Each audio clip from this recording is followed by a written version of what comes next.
안녕하세요. 독서하고 생각을 말하는 독설입니다. 오늘 책은 합법적으로 세금 안 내는 110가지 방법을 읽고 제 생각을 말하겠습니다. 양도세 30페이지에서 31페이지 양도세율과 과세표준. 예를 들어 보유기간이 2년 이상이고 과세표준이 5천만 원인 부동산의 양도세를 계산해 보자. 이러려면 양도세율 과세표준에 1200만 원 이하는 세율이 6%, 4,600만 원 이하는 15%, 과세표준당 세율이 이렇게 정해져 있죠. 그러면 5천만 원이라고 한다면 1200만 원 곱하기 6% 플러스 3,400만 원에 곱하기 15% 플러스 400만 원은 5천만 원에 정정합니다. 24% 총하면 678만 원이 나옵니다. 근데 이 계산식은 복잡한 감이 있습니다. 실무에서는 다음과 같은 간편한 방법을 즐겼습니다. 과세표준 총 금액이 걸쳐있는 구간에 세율을 곱한 금액에서 누진공제액을 착안하면 바로 세금이 계산됩니다. 즉 5천만 원 항목 쪽은 8,800만 원 이하이기 때문에 누진공제액이 522만 원입니다. 그렇다면 5천만 원에 곱하기 세율은 24% 곱해주고요. 거기에 522만 원 누진공제액을 빼주면 678만 원이 나오죠. 여기서 제 생각은요. 누진공제액 개념이 이럴 때 쓰이는 거구나. 양도세 부과 관련 세금 부과 방식을 알 수 있었다. 세금 관련 복잡하지만 구슬이 서말이라도 깨워야 보배랬다. 분명히 세금 관련 내용도 핵심 내용을 이해한 상태로 나머지 잡다한 것은 그때그때 암기해 나간다면 되지 않을까? 부자가 되려면 세금을 관리해야 한다. 자, 다음으로 넘어갑니다. 44페이지 종부세. 주택은 개인이 가지고 있는 주택의 기준 시가를 합산한 가액이 6억 원, 6억 원은 1세대 단독 명의시는 9억 원입니다. 초과하면 종부세를 과세합니다. 사업용 건물 부속 토지는 공시지가로 80억 원, 나, 대지 등의 종합 합산 토지는 공시지가로 5억 원. 여기서 제 생각은요. 주택의 경우 합산 기준 시가 금액이 6억 원, 단독 명의시에는 9억 원 기억해두자. 종부세 관련 전략이 필요하다. 세금 관련 설계를 하여 최소한의 세금을 낼 수 있도록 계획해보자. 49페이지. 주택 양도시에 1세대가 보유한 주택수를 가지고 세법을 적용합니다. 1세대가 1주택을 보유하면 비과세, 2채 이상을 보유하면 과세하는 것이 세법의 태도입니다. 세대의 개념은 이런 관점에서 매우 중요한 개념입니다. 52페이지.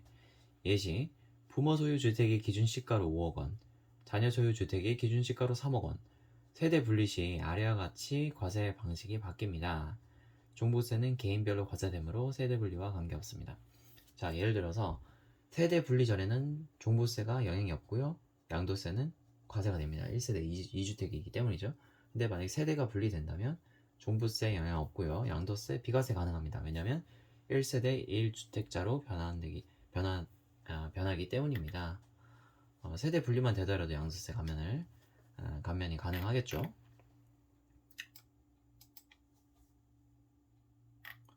91페이지. 공동 등기를 하면 절세 효과가 큽니다. 하지만 때에 따라서 공동 등기를 하지 않는 편이 나을 때도 있습니다. 이미 등기가 끝난 부동산의 명의를 바꾸는 경우가 대표적인 케이스인데요. 예를 들어서 단독 명의로 되어 있는 주택을 공동 명의로 바꾸면 증여세, 취득세가 과세가 됩니다. 물론 배우지간의 증여는 6억 원까지 비과세 되므로 증여세는 없지만 취득세 등이 기준시가 4%인 만큼 나오게 됩니다. 증여취득세는 정부와 동일합니다. 그리고 이외에 등기 관련 수수료가 발생해서 예기치 않은 비용이 부담됩니다. 그래서 공동 등기를 하려면 주택을 당초 취득한 시점에서 하는 편이 좋습니다. 부부 공동 등기 관련 꿀팁이죠. 단독 명의에서 공동 명의로 바꿀 시에는 취득세를 무시 못하죠. 아예 처음부터 주택 취득 시에 부부 공동 등기를 하려면 해야 할 것 같습니다. 95페이지. 자금 증빙을 철저히 남겨라. 어떤 거래이든지 자금 증빙을 철저히 남겨두면 나중에 문제가 되었을 때 이를 소명하기가 상당히 쉽다. 신축 주택의 경우에도 건축 원가에 대한 자료와 자금 증빙을 준비할 것. 아무리 내 돈이라도 국세청 자금 출처 조사를 받는데 증빙이 되지 않는다면 세금을 내야 할 수도 있으므로 반드시 자금 증빙 관련 서류를 남겨야 할 것 같습니다.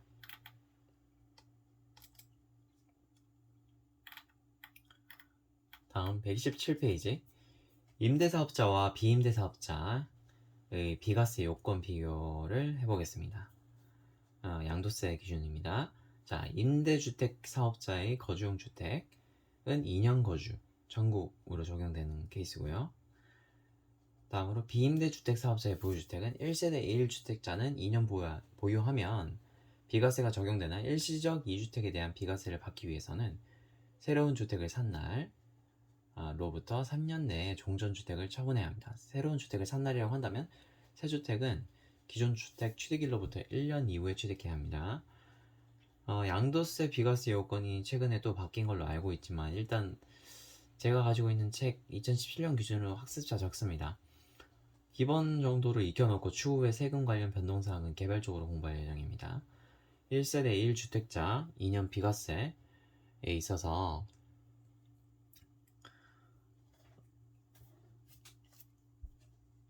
일시적 2주택자에 대해서는 새로운 주택 취득일이 반드시 기존 주택 취득일로부터 1년 이후에 취득이 필요하다는 거.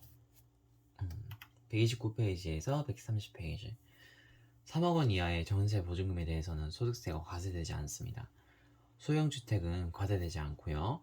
소형주택은 기준시가 3억 원 이하인 국민주택 규모의 주택 60제곱미터 이하를 말합니다. 사례 PC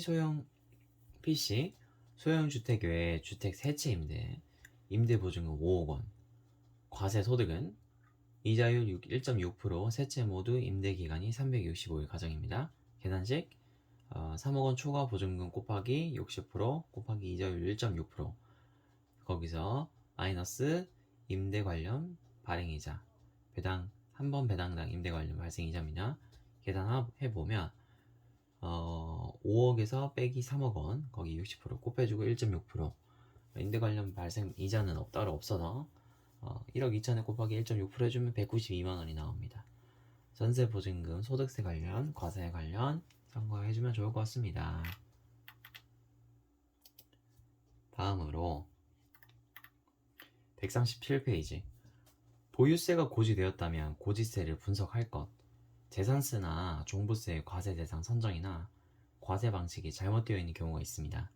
지목은 대지나 실제 농지로 사용하고 있다면 농지로 보유세를 부과받아 세금이 줄어듭니다. 세금 내역에 대해서 그냥 내지 말고 고지서를 분석해서 합당하게 과세가 되었는지 필히 확인을 해야겠죠. 138페이지. 1주택 보유자는 9억 원까지 종부세가 없습니다. 임대주택 사업자는 취득세를 감면받을 수 있습니다. 주택 임대 위한 신축된 공동주택 취득 시 기존 주택은 이러한 혜택가 없다는 거 기억해 두시고요. 임대주택 사업자는 종부세와 양도세를 절감시킬 수 있습니다. 이러한 혜택을 누리려면 주택 면적 및 임대 기간 등의 요건을 충족 필요합니다. 관할 시, 군, 구청과 관할 세무서에 등록이 각각 되어 있어야 합니다. 임대주택 사업자가 2년 이상 거주한 주택을 처분하면 양도세를 비과세 받을 수 있습니다. 전세 보증금 과세는 3주택 이상자에게만 적용됩니다. 전세 보증금이 3억 원이 초과되어야 과세됩니다. 각종 부동산 보유 및 임대, 분양시의 절세법 꿀팁입니다. 147페이지. 양도세 계산하는 주택수 판정은 부부와 생계를 같이 하는 가족원 구성원을 합해서 일수대 땡 주택으로 따집니다. 예를 들어서 DC 가족은 부인 명의 그리고 28살 된 딸 명의로 각각 집을 한 채씩 소유하고 있습니다. 딸이 부모와 같이 한 집에서 생활한다면 부모와 같은 세대에 속하므로 한 세대 3주택입니다. 또 딸이 부모와 독립세대를 이루고 있지만 30세 미만이면 부모와 같은 세대로 보기 때문에 1세대 3주택이 됩니다. 딸이 별도 세대로 구성되어 있고 소득은 최저 생계비 이상이라면 30세 미만이라도 1세대로 인정됩니다. 그렇게 되면 부모는 1세대 2주택자, 딸은 1세대 1주택자가 됩니다. 세대 분리를 통해 양도세 피할 수 있음을 확인할 수 있었습니다. 다만 세대 분리를 하는 과정에서 재산이 무상으로 이전되는 경우에는 증여세와 취득세가 부과됩니다. 양도세, 세대 분리, 나이, 최저 생계비, 증여세, 취득세, 절세에 위한 다양한 변수를 잘 고려해 봐야겠네요.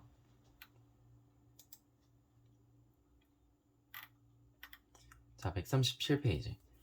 양도세 계산 시에 종전에는 기준시가의 신고도 가능했지만 현재는 모두 실거래가로 신고하도록 되어 있습니다. 따라서 실거래가액을 기준으로 양도차익을 계산해야 합니다. 양도세 계산 시 기준시가가 아닌 실거래가액을 기준으로 한다는 거 알아둬야겠습니다. 167페이지. 양도세 계산 예시 일단 기준은 매도자가 주택을 5년 보유했고 장기 보유, 특별 공제는 보유기간 곱하기 3%로 적용한다고 하고 계산을 해본다면 취득가액이 3억 원, 양도가액이 5억 원이다 라고 한다면 양도차익이 2억 원이죠. 그러면 양도차익에 대해서 장기 보유 특별 공제랑 양도소득 기본 공제를 빼줘야 합니다. 자, 이게 과세 표준이겠죠. 과세 표준에서 그러면 장기 보유 특별 공제는 2억 원에서 15%, 그리고 양도소득 기본공제는 250만 원입니다. 즉 과세 표준은 1억 6,750만 원이 되고요. 5년에 곱하기 3%니까 즉 기본공제는 1인당 연간 250만 원을 무조건 공제한다.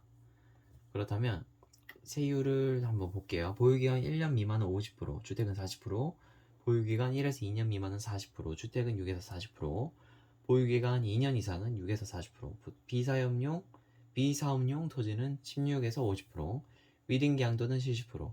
그래서 즉 여기서 산출세액을 보면 1억 6,750만 원에 38%를 곱하고 1,940만 원 누진공제액을 빼주면 즉 산출세액은 4,425만 원이 나오게 됩니다. 신고 및 납부 단계. 산출세액이 4,425만 원이고 감면세액은 따로 없죠. 결정세액이 결국은 4,425만 원이 나오고요. 지방소득세 10%, 즉 442만 5천 원. 총 납부할 세금은 4,867만 5천 원이 됩니다. 양도일이 속하는 달의 말일로부터 2개월 내에 양도인의 주소지 관할 세무서에 의무적으로 신고 및 납부를 해야 합니다. 이를 제대로 이행하지 않으면 가산세 20% 부과됩니다.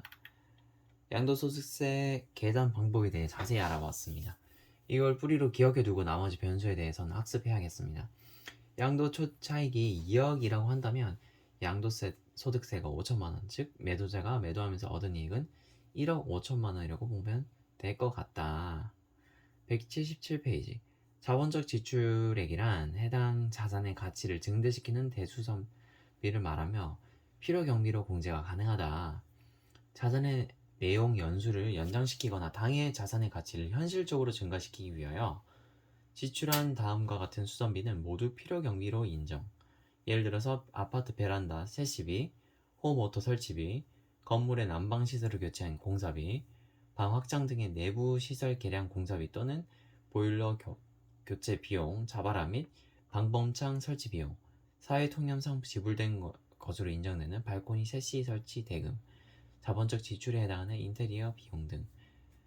자본적 지출이란 자산의 가치를 증대시키는 대수선비다. 쉽게 말해 기구적으로 개선되는 대수립이라고 보면 될 듯하다. 179페이지. 자본적 지출은 반드시 세금 계산서, 신용카드 매출 전표, 현금 정수증과 같은 현금 증빙에 의해 입증된 것만 공제할 수 있음을 주의해야 한다. 명확한 근거가 없으면 필요경비로 인정받기가 상당히 힘들다. 여기서 제 생각은요, 꼭 증빙 서류를 남겨야 함을 알게 되었습니다. 법적 증빙에 의해 입증된 것만 모아야겠죠? 자, 182페이지. 양도소득세는 본인 스스로 국세청 홈택스나 주소지 관할 세무서를 대상으로 우편 또는 방문 접수를 하여 신고가 가능합니다. 복잡한 것들은 사전에 검토가 필요하고 계산이 쉽지 않은 경우도 많습니다. 이럴 때 세무사 등이 세무대리인을 통해서 검토 및 신고 업무를 대행시킬 수 있습니다. 참고로 세무사 자격이 없는 자가 대행을 하면 세무사법 위반에 해당됩니다. 양도소득세 납부 관련 참고를 해야겠고요. 189에서 190페이지입니다. 2주택 이상 상태에서는 2주택 이상 상태에서 양도하는 경우 팁입니다. 첫 번째, 고가 주택 외에 주택을 먼저 처분합니다. 이후 고가 주택 처분 시에 비과세 혜택을 누릴 수 있습니다. 두 번째, 고가주택 외에 주택의 처분이 쉽지 않으면 당해 주택을 임대주택으로 사업자 등록한 후 5년간 임대. 이렇게 하면 고가주택에 대해서는 비과세를 받을 수 있습니다. 세 번째, 고가주택을 주택에 처분할 수도 없고 임대사업자도 없고 임대사업도 여의치 않으면 당해 주택을 세대가 분리된 가족 등에 증여한다. 그런 후 1세대 1주택 상태에서 고가주택을 처분하면 비과세를 받을 수 있습니다. 이때 세법상 세대 관리 개념을 충실히 지켜야 문제가 없습니다.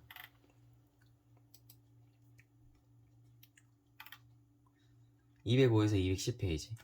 부동산 처분 시에 알아둬야 할 절세법 21가지입니다. 첫 번째, 비과세는 감면을 우선하여 받는다. 둘째, 중과세 제도의 변화를 일과. 셋째, 보유주택 수를 조절한다. 넷째, 다주택자들은 임대사업자 등록을 한다. 다섯 번째, 세대 분리를 하면 세금이 떨어진다. 여섯 번째, 처분 시기를 잘 선택한다. 일곱 번째, 보유 시기를 조절한다. 여덟 번째, 공제되는 필요경비를 확인한다. 아홉 번째, 장기 보유 특별 공제를 활용한다. 열 번째, 양도세 대납 금액은 양도가액에 해당한다. 11번째, 양도가액 환산도 절세법의 하나이다. 12번째, 취득 시기나 취득 유형에 따라 감면 요건이 달라진다.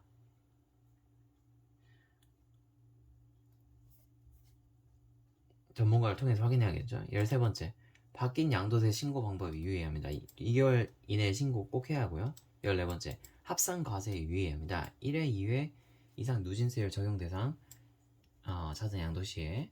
그리고 15번째, 양도 자산은 양도 차익에 통산시킬 것. 16번째, 제대로 신고하는 것도 절세의 지름길이다.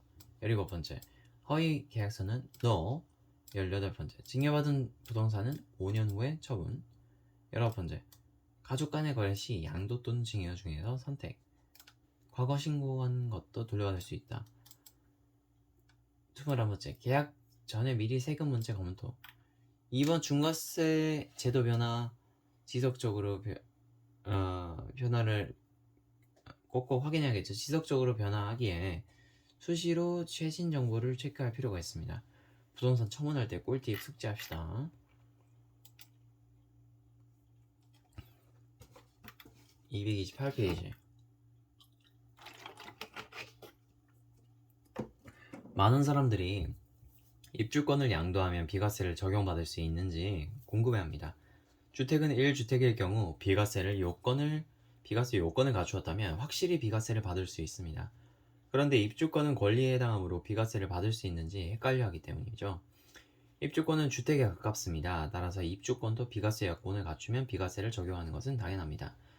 일반 비과세 여건입니다. 1세대 1주택을 2년 이상 보유하면 비과세가 적용됩니다. 또 1세대가 일시적으로 2주택이 된 경우 새로운 주택을 산 날로부터 3년 내 종전주택을 양도하더라도 비과세를 적용. 단 2주택은 기존 주택의 취득일로부터 1년 이후에 취득일을 해야 합니다. 이 두 가지 원리가 입주권의 비과세 판단에도 그대로 적용됩니다. 입주권의 비과세 요건, 관리 처분 계획 인가일과 빠른 철거일과 철거일 중 빠른 날 현재 비과세 요건, 보유 요건을 갖춥니다. 입주권을 양도한 날에 다른 주택이 없을 것. 세 번째, 양도일 현재 다른 주택이 있는 경우에는 소유한 1주택을 취득한 날로부터 3년 이내 당해 조합원 입주권을 양도할 것.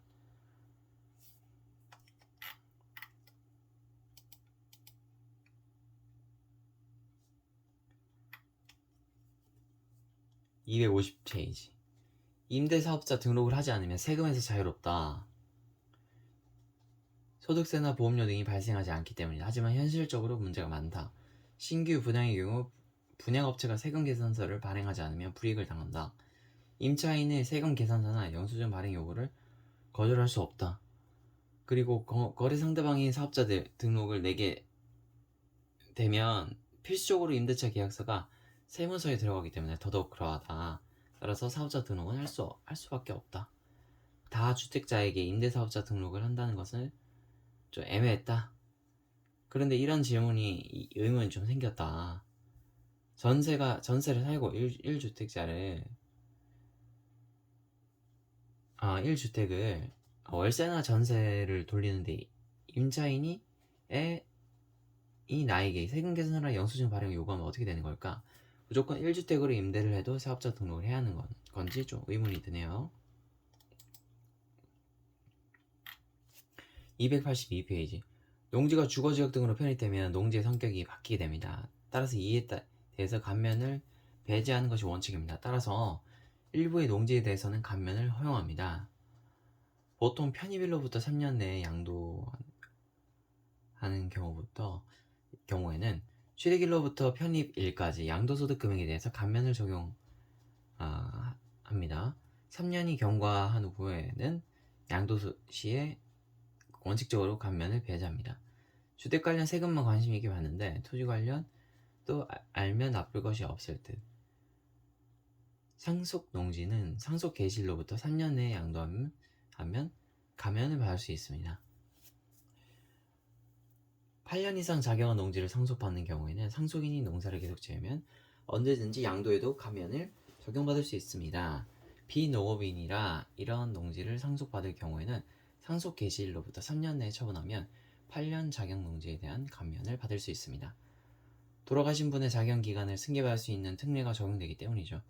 3년이 경과된 경우 1년 이상 제초 작용하면 피상속인 경작을 승계받을 수 있습니다. 303페이지.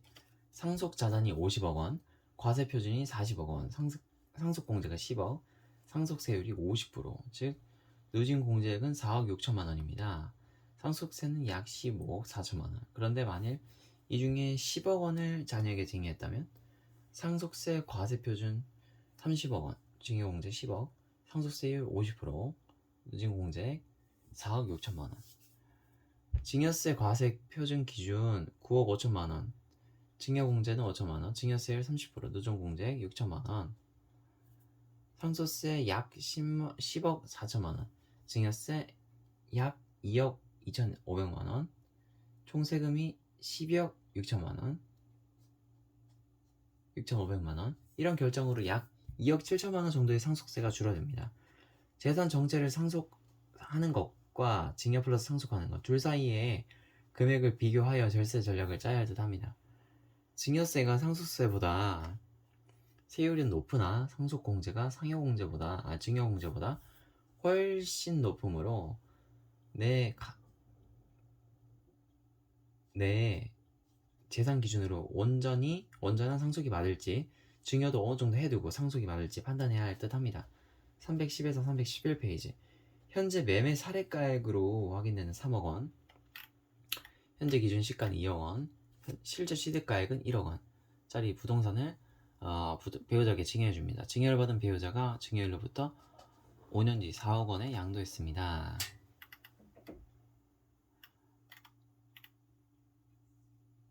그러면 증여시 기준 시가는 4,425만 원입니다. 증여시 매매 사례가액은 1,458만 원, 3천만 원 정도 절약할 수 있다고 합니다. 증여시 기준 시가 기준으로 양도세를 계산하게 되는데 납세 의무자가 매매 사례가액을 입증하면 인정을 받을 수 있다고 하니 참고. 절세를 하려면 양도가액 대비 기준 시가가 높은지 증여시 매매 사례가액이 높은지 비교하는 계산하면 될 듯합니다. 317페이지. 배우자 상속 재산을 많이 받으면 상속세가 줄어듭니다. 다음과 같이 30억 원 법정 한식에 의한 것 중 작은 것을 한도로 한해 공제, 최저 5억 원, 최고 실제 상속분 한도 30억 원, 20억 곱하기 1.7, 30억 원 20억 원 곱하기 1.5 나누기 3.5 이꼴을 857. 결론을 말씀드리면 배우자가 자녀 2명에게 상속한다면 산출세액은 2억 4천만 원이고요. 배우자가 자녀 2명 중 배우자에게 상속재산을 먼저 증여하면 1억 3천만 원대가 나옵니다. 약 1억 원이 절약되죠. 상속 진행 시에 배우자에게 공제되는 금액 30억 원 선에서 최대한 공제를 받아 높은 상태로 계산을 해야 할 듯합니다. 배우자가 자녀 대비 상속 지분율이 높음을 알게 되었습니다. 세법은 증여받은 배우자가 5년 내에 325페이지. 세법은 증여받은 배우자가 5년 내에 증여받은 재산을 처분할 경우 양도시의 취득가액을 당초 증여한 사람의 것으로 적용합니다. 이를 이월과세라고 합니다. 직계 정비속도 확대 적용하고 있습니다. 글로 설명된 내용이 이해가 안 돼서 그림으로 그리니 좀 이해가 됐습니다. 양도 차익을 최대한 줄여가지고 양도소득세를 줄여야 하는데, 그러려면 증여받은 재산을 양도하고자 할 경우 반드시 5년 이상 가지고 있다가 양도할 것. 348페이지. 공제금액 이하에서 증여. 배우자로부터 증여 시 6억 원, 성년자가 직계 좀비족으로부터 증여받으면 5천만 원, 미성년자는 2천만 원을 공제받습니다. 다만 증여는 10년 단위로 해야 합니다. 가급적 빨리 증여 활동을 시작하는 게 좋습니다. 상속세가 빨리 나오는 것보다 증여를 10년 주기로 미리미리 하라는 말. 마무리하면 장단점이 있습니다. 장점은 각종 절세 꿀팁이 많습니다. 단점, 계산 관련 모식도와 표로 표현을 많이 해줬으면 좋았을 것 같습니다. 글로 길게 설명하는 건 개념을 자꾸 잊어버리게 돼요. 머리에 한 번에 들어오지 않고 한 번에 개념 파악이 힘듭니다. 네, 들어주셔서 감사합니다. 이상입니다.